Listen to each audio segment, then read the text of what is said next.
Welcome everybody to another Age of Empires forecasted game. I haven't noticed this, but I've been casting Mongols a lot against the new civilizations, and we got a special one today. We got Beastie in the Coral Teal playing as the Mongols, and in the other side of the map we got Dyukuzi, Japanese Twitch, playing as the Japanese. That's right, Dyukuzi is Japanese. He streams on Twitch, so make sure to check him out. Also Beastie, I'm sure many of you know him already, but if you don't, please make sure to check it out. I'll put a link in the description in the YouTube channel as well. Welcome everybody, how are you doing? Now we got a special match today because Mongols is a civilization that was considered pretty strong before the release of the game. And because a lot of people have been playing the new civilizations, we haven't really had time to test them against the new ones.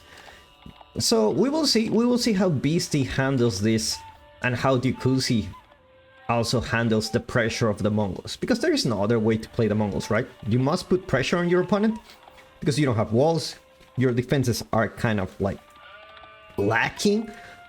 So you want to put as much pressure as possible.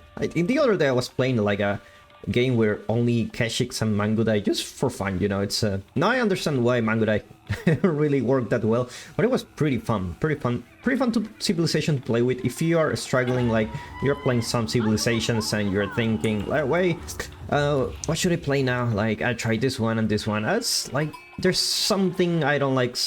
This civilization I tried, should find another one. Should definitely give a try to the Mongols, one of the most fun civilizations for me, and in the opinion of many, it's very fun. So let's check the openings of these guys. We got barracks, early opening barracks for Mongols, which means we will see a tower rush, and indeed we see the villager already going for his task. Let's see where he will tower rush. Is it gonna be the stone? Is it gonna be the gold? I guess it's gonna be the gold, because the gold is a very valuable resource for the Japanese. Because they have samurai, they have onabugeishas, and all these units are very gold heavy. And also you get stunned by getting gold and vice versa. Interesting position for the tower here.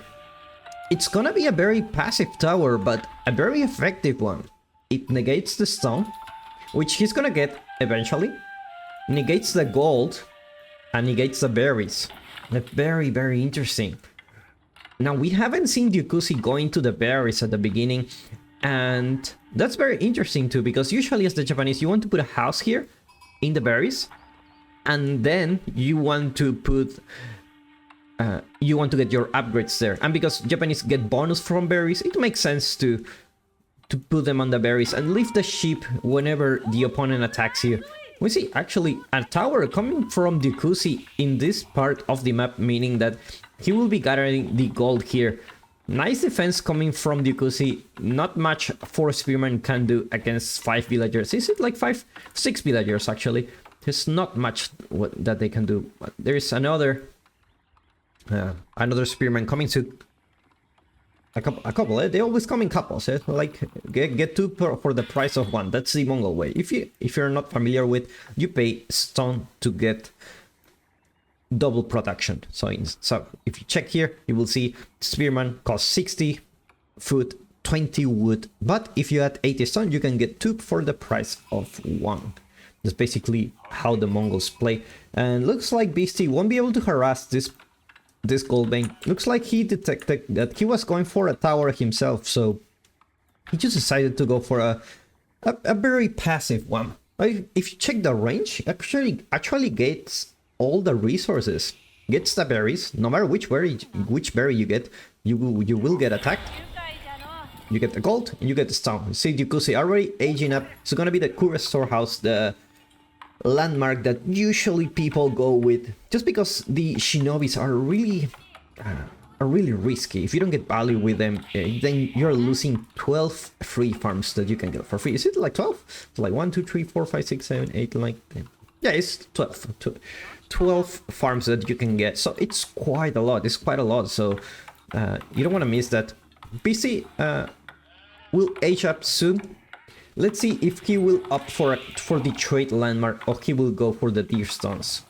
We will see in a second. Meanwhile, you can see, I'm sorry, I forgot to put a villager count here. I will put it for a while, just so that you know how much villagers they have. I should put it at the beginning, I'm sorry about that. As you can see, we'll find a little surprise here. Now, this tower is not upgraded, so its range is not gonna be... Oh my god, and the tower not attacking the right target. You could have got a villager there, potentially. It looks like this is the only berry that Yukusi will be able to get. Beastie, not aging up there. Beastie, what are you doing? What are you cooking? You have 9 villagers on wood already. That's a lot. It's gonna be the silver tree. It's gonna be the silver tree. You're not creating any units. The can just gonna be annoying. Remember, the can actually kill villagers. It's actually very useful tool. Tool, I would say.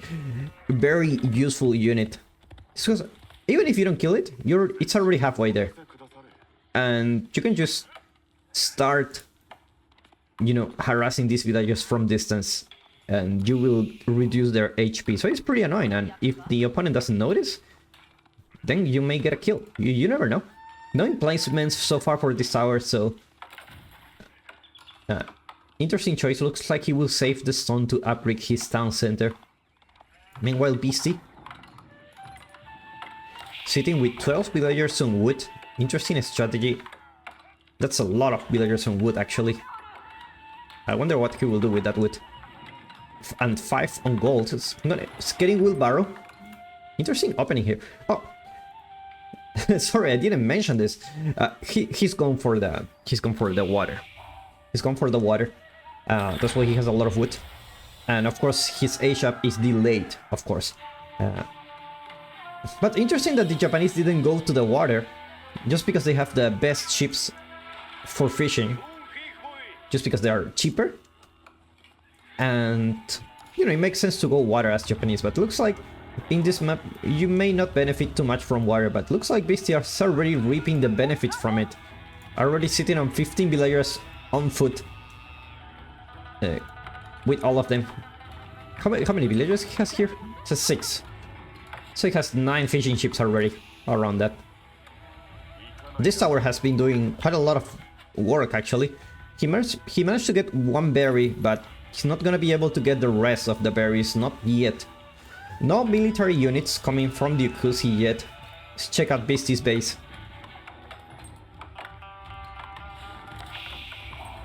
Nothing so far. Very passive game. He's gonna upgrade his... well, what's the name of this? Superior mobility. There you go. Just so that his buildings move faster.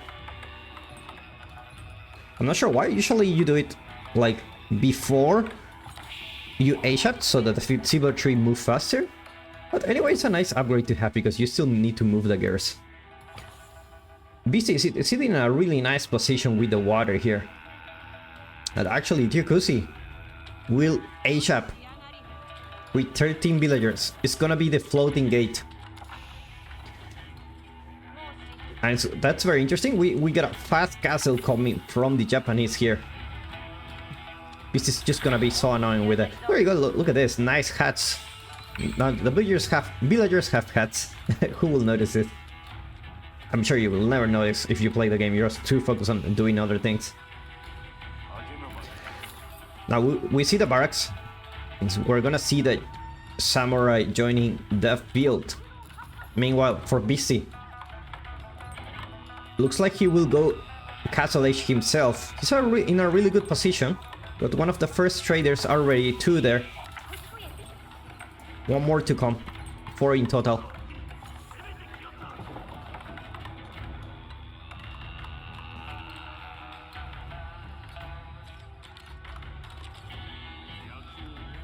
Now this samurai not...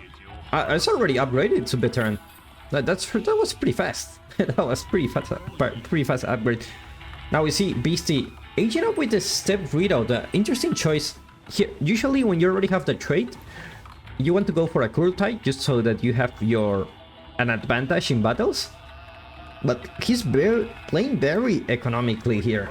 It's a very economical build, and it's gonna be archers. We're gonna... Looks like we're not gonna see Keshiks this match.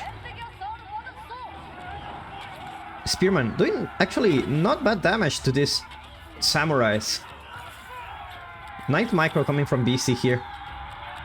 Just try to get as much time as possible with these units.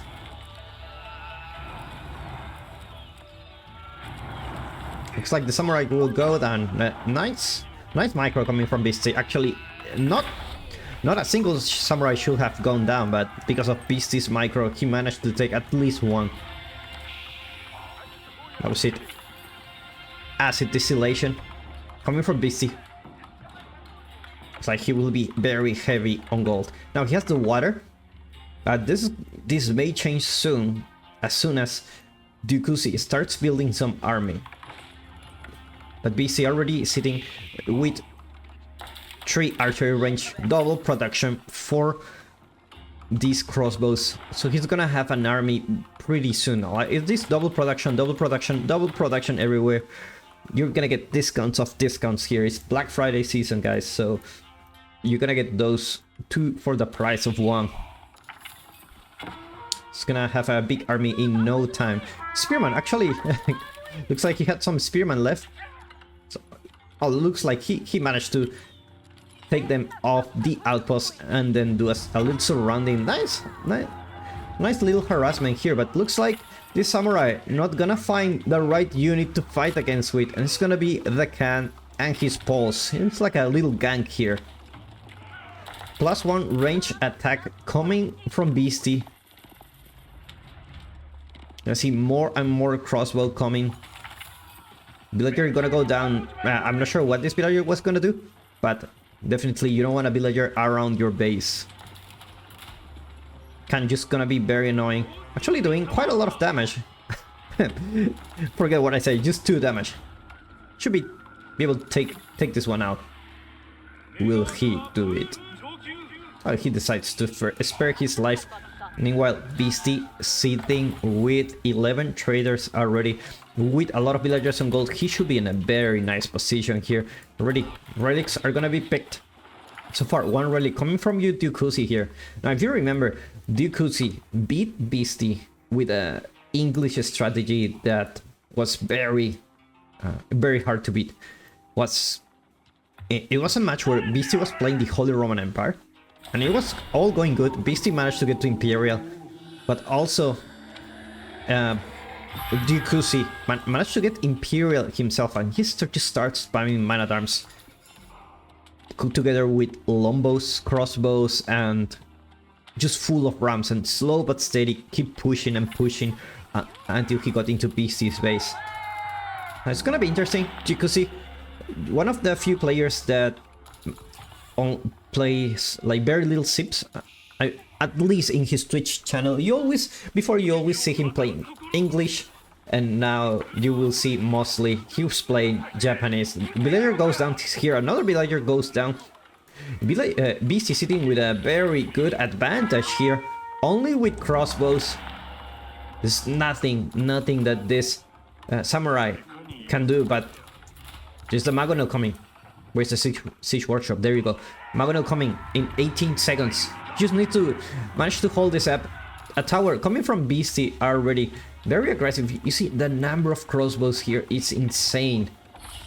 Insane amount of crossbows here. That's the power of still having the water after 40 minutes. I'm talking about 40 minutes. Let's check the income here. Beastie sitting in 1.1k gold a minute. Almost 1k foot. Wood-wise are pretty similar, but you know, at this point you need food and you need gold. Otherwise you don't have armies. And you see the Keshiks. Nice block by the samurai here. Keshik not being able to kill anyone. The crossbow's just gonna do a nice attack. Magonel still alive, so he's gonna have to defend it with the Keshiks here. Looks like the Magonel will go down. Charge attack here. 3 charge attack. Keshik's focusing on the Magonel, and with that Magonel down, there's not much Dukusi can do now. Now, if you talk about civilizations that can get a lot of resources, Mongols may not seem like the one. Like you may think about Chinese, you may think about some other bonus civilization, but there you go. Beastie showing how good the economy of the Mongols is in the early game. Thank you so much for watching, and I will see you in the next one.